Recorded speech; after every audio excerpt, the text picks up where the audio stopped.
नमस्कार। एमजी अध्ययन पॉइंट पर आपका हार्दिक अभिनंदन है।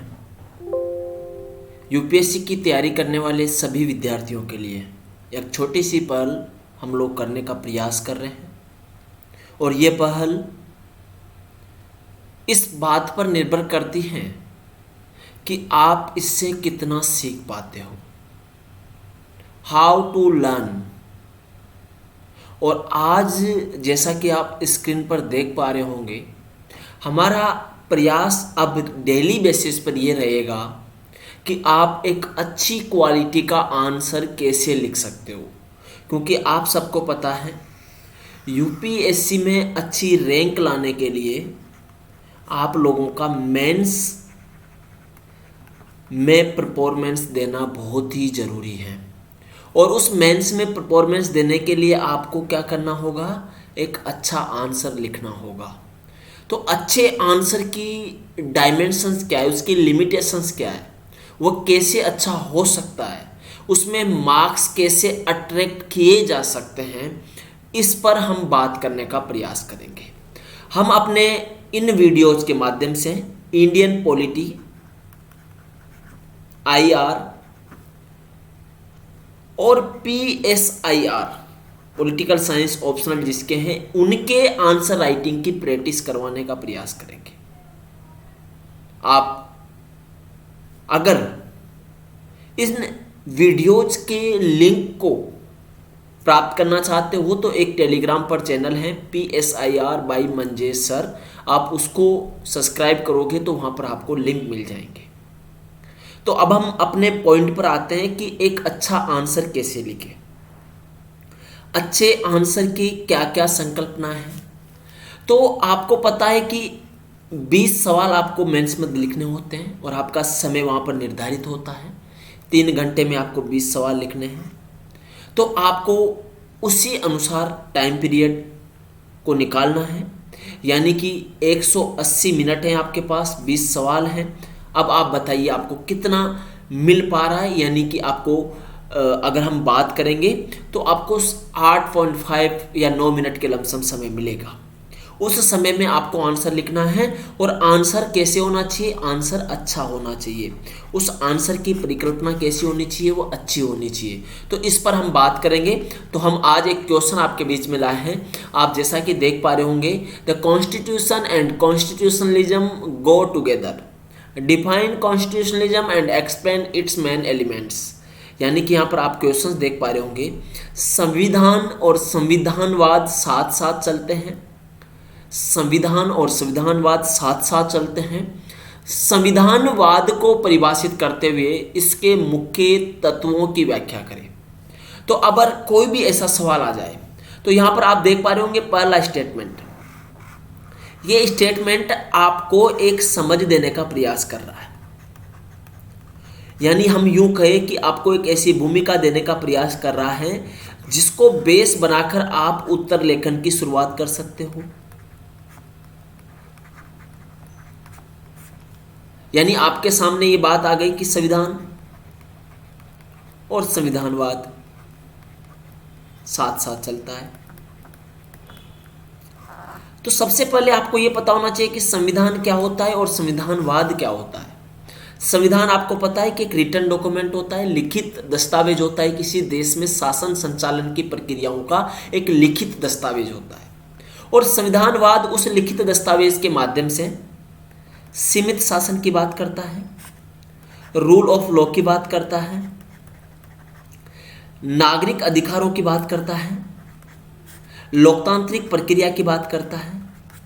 यानी कि संविधानवाद इस कानून को, इस संविधान के आधार पर यह प्रक्रियाएं बताने का प्रयास करता है कि कोई भी शासन व्यवस्था इतनी हावी नहीं हो जाए, कोई भी सरकार, लोकतांत्रिक प्रक्रिया से आई हुई सरकार इतनी हावी नहीं हो जाए कि वह पूरी की पूरी व्यवस्था को कैप्चर कर ले। तो इस सवाल में सबसे पहले आपको कुछ नहीं बताना, संविधान और संविधानवाद के मध्य के एक संबंध को बताना है और वह कैसे काम करता है। तो सीधा लिख सकते हो कि संविधानवाद से अभिप्राय शासन व्यवस्था की उस प्रणाली से है जहां पर सीमित सरकार की कल्पना की जाती है, कानून के शासन को महत्व प्रदान किया जाता है, नागरिक अधिकारों को महत्व दिया जाता है। और ये सब कहाँ है? कानून का शासन, नागरिक अधिकार, लोकतंत्र, सीमित, ये सब संविधान ही तो बोलता है ना।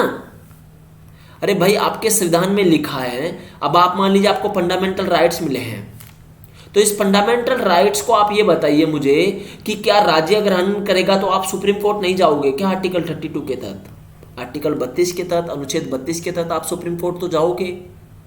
तो यहां पर यह बताने का प्रयास किया है कि कैसे आपको एक अंडरस्टैंडिंग होना चाहिए, और वह अंडरस्टैंडिंग ऐसी होना चाहिए जहां आप उनको बेस्ट तरीके से लिख सके। तो पहली चीज तो आपको ये समझना है। तो मेरा यह कहना है कि आपको कौन कौन सी चीजें ध्यान रखना है। तो पहले उत्तर को बांट लीजिए। सबसे पहले भूमिका, उसके बाद मुख्य भाग,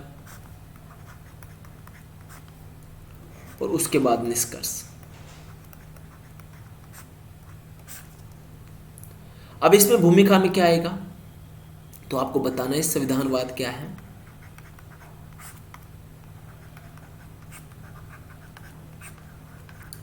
और ये संविधान से कैसे जुड़ा है।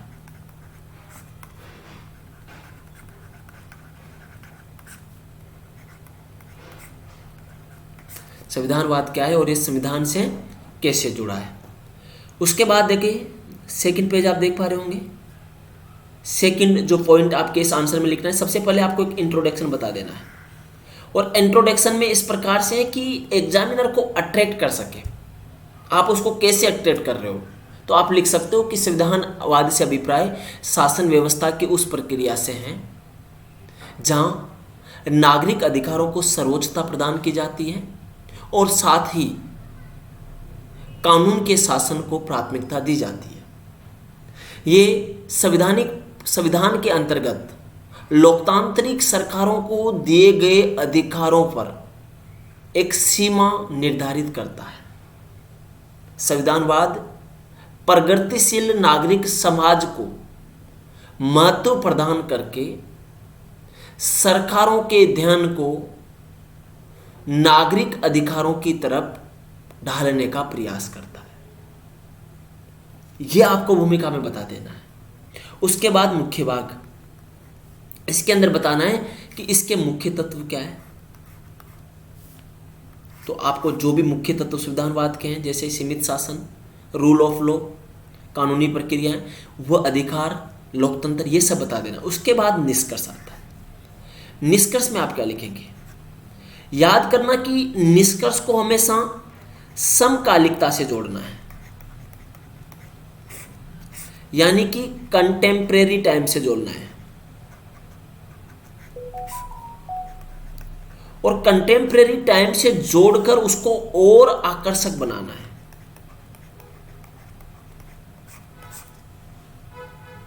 यानी कि आप लिखोगे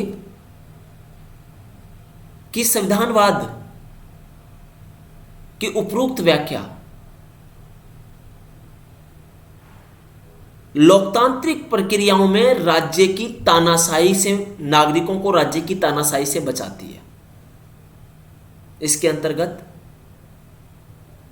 नागरिक सरकार के विरुद्ध अपने अधिकारों को संरक्षित करने के लिए सर्वोच्च न्यायालय का रास्ता अपना सकते हैं। उदाहरण के तौर पर भारत में राजद्रोह के बढ़ते केसों को देखते हुए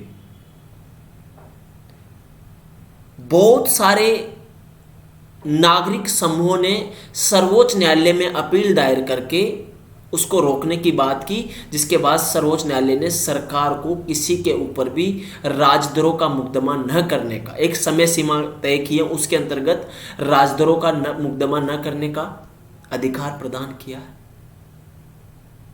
निर्देश दिया है। तो आप जब उसके साथ मुद्दे जोड़ दोगे, तात्कालिक मुद्दे जोड़ दोगे, वहां पर आपके उत्तर में एक नवीनता आ जाती है, एक मौलिकता आ जाती है, और वह मौलिकता आपको कई सारे बच्चों से ऊपर ले आती है। यानी कि ये 13,000 लोग एग्जाम दे रहे हैं और आपके उत्तर का एक एग्जाम्पल आपको यहां ला सकता है। अभी आप यहां हो, आपको यहां ला सकता है। तो यह ध्यान रखना है कि इन 3 फॉर्मेट में आपको उत्तर लिखना है। समय सीमा का बिल्कुल ध्यान रखना है। कई बार हम लोग समय सीमा का ध्यान नहीं रखते हैं और समय सीमा के अभाव में फिर हमारे क्वेश्चन छूट जाते हैं। आप डायग्राम बना सकते हो उत्तर में, और आकर्षक उत्तर बनाने के लिए डायग्राम का प्रयोग कर सकते हो, और तात्कालीन या समकालिकता या समकालीन उदाहरण कंटेम्प्रेरी टाइम में या एग्जाम्पल्स आप ले सकते हो। इन सब से आपके उत्तर में एक नवीनता आएगी। अब दोस्तों देखो, कोई भी उत्तर अपने आप में बेस्ट कब होगा? वो बेस्ट तब होगा जब उसके अंदर माना गया, उस सवाल, उस क्वेश्चन के अंदर मांगी गई सारी बातों को आप बहुत कम शब्दों में उद्ग्लेशित कर दे रहे हो, उसको अच्छे से रख दे रहे हो। वो बेस्ट आंसर होगा। मैं आपके बीच में कॉफीज भी लाऊंगा, मैं कॉफी लाऊंगा और आपको दिखाने का प्रयास करूंगा कि कैसे एक अच्छा उत्तर कैसे लिखा जाता है। कुछ टॉपर्स की कॉफी लाऊंगा, जो कई बच्चे मेंस दे रहे हैं अभी, उनकी कॉफी लाऊंगा, जिनको जो एक अपने आप में बहुत अच्छी कॉफी मानी जाती है। इस कारण से यह परीक्षा, संघ लोक सेवा आयोग की परीक्षा अपने आप में एक धर्म युद्ध है, एक संघर्ष है। और यह संघर्ष जितना उस परीक्षा में देने वाले सवालों से है, उतना ही संघर्ष आपको खुद से, स्वयं से भी है।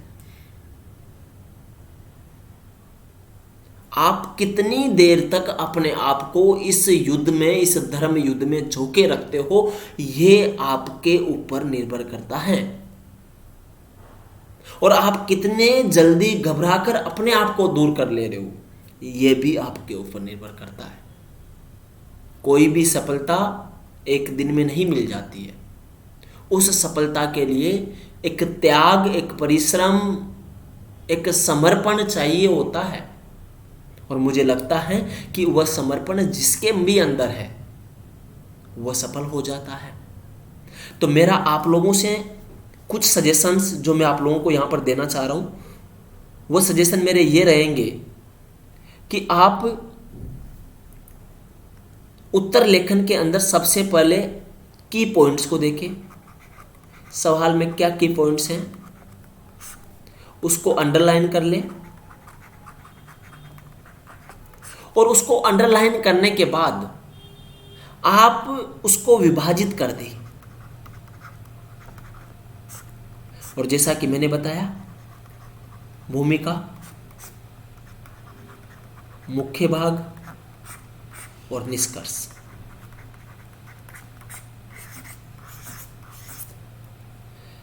मैं हमेशा कहता हूं कि आपकी कोचिंग, आपकी पढ़ाई वह होती है कलेक्शन ऑफ नॉलेज।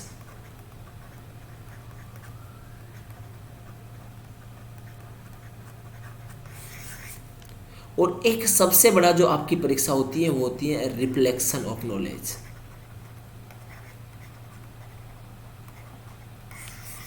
दोस्तों, ये दोनों ही अलग अलग हैं। ये जुड़ी हुई जरूर हैं, लेकिन इनके मध्य एक दीवार है। यहां पर आपको जो कलेक्शन ऑफ नॉलेज है उसको परफॉर्म यहां पर करना है। और दूसरा, आप कितना इंटरलिंक कर पा रहे हो आंसर्स को। आप पॉलिटी में पढ़े हो, तो पॉलिटी के बाद आपने अर्थशास्त्र पढ़ा है, इकोनॉमी पढ़ी है, उसके बाद आपने आईआर पढ़ा है। अब इन तीनों में एक कॉमन टॉपिक मानकर चलिए डब्ल्यूटीओ है, विश्व व्यापार संगठन। अब इसमें पॉलिटी में कि ये भारत की या किसी भी राज्य की संप्रभुता को खो रहा है, अर्थशास्त्र में कि अर्थव्यवस्था को कैसे संचालित कर रहा है, आईआर में कि डब्ल्यूटीओ अंतर्राष्ट्रीय संबंधों में कैसे मुद्दा बना हुआ है। तो आप अगर इन तीनों को लिंक करके इस डब्ल्यूटीओ के उत्तर में लिख दोगे, तो एग्जामिनर क्या करेगा? एग्जामिनर नंबर देगा आपको। और आप उस तरीके से लिख दीजिए कि एग्जामिनर अपनी बीवी से झगड़ कर भी अगर कॉपी चेक करने आ रहा है, या उनकी बीवी और उनके परिवार के बीच में कोई मनमुटाव होने के बावजूद वो कॉफ़ी के चेक करने आ रहा है, वो फ्रस्ट्रेशन में है, तब भी वो आपकी कॉफ़ी देखकर आपको उस फ्रस्ट्रेशन को भूल जाए और आपको अच्छे marks they they. You find good marks when you convert, you make a impact on the mind of examiners. और ये कैसे आएगा? ये आपका कनेक्शन से आएगा। एक तो मैं आप लोगों को क्लियर कट कर देता हूं कि सब्जेक्ट को अलग अलग मानकर पढ़ना भूल जाइए, इसको बंद कर दीजिए। पूरी के पूरी यूपीएससी के सिलेबस को आप एक मानिए और उसके साथ अपने आप को जोड़िए। आप इस यात्रा पर निकले हो, मान लीजिए मॉर्निंग वॉक पे निकले हो, तो उस मॉर्निंग वॉक पे यहाँ पर आपने WTO का टॉपिक उठाया है, उस WTO को आप पॉलिटी से शुरू करिए, फिर उसके बाद इकोनॉमिक में ले जाइए, फिर IR में ले जाइए, फिर ज्योग्राफी में ले जाइए, फिर उसके साथ उसको समाजशास्त्र में ले जाइए, फिर वापस घूमते आइए। ऐसे घूमते आना चाहिए आपको। वापस घूम रहे हो तो ये चलता रहना चाहिए माइंड में। सुबह उठ रहे हो तो आपको माइंड में वो चलता रहना चाहिए, सो रहे हो तो वो माइंड में चलता रहना चाहिए कि आपने आज क्या पढ़ा। दोस्तों, self evaluation is the best evaluation. आत्म मूल्यांकन ही सबसे अच्छा मूल्यांकन होता है। और मुझे लगता है कि इस आत्म मूल्यांकन को आप किस प्रकार से जोड़ोगे, किस प्रकार से अपने आप के साथ ऊर्जावान तरीके से उसको समाहित करोगे, यह आपका ऊपर है। मेरा ये तो यही प्रयास रहेगा कि आपको इस तरीके से आंसर राइटिंग की प्रैक्टिस में करवाता रहूं और पूरी तरीके से, पूरी ईमानदारी से मैं इसको लगातार आपके बीच में लाता रहूँगा। आज हमने एक सवाल देखा है, संविधान और संविधानवाद साथ साथ चलते हैं, इसको परिभाषित करते हुए इसके मुख्य तत्वों की व्याख्या करें। तो आप कमेंट बॉक्स में आंसर लिखकर बताइएगा। मैं कोशिश करूंगा उसको चेक कर कर आपको रिमार्क कर सकूं कि कहाँ पर कमी रही है। और ये जो मैंने आपको कुछ बेसिक टेंस बताए हैं उनको भी आपको ध्यान रखना है कि है हाँ, इसको हम कैसे और बेस्ट कर सकते हैं। तो आज के लिए हम यहीं रोकते हैं, अगले वीडियो में फिर आपसे मुलाकात करेंगे। तब तक के लिए आप अपना ध्यान रखिए। बहुत बहुत धन्यवाद।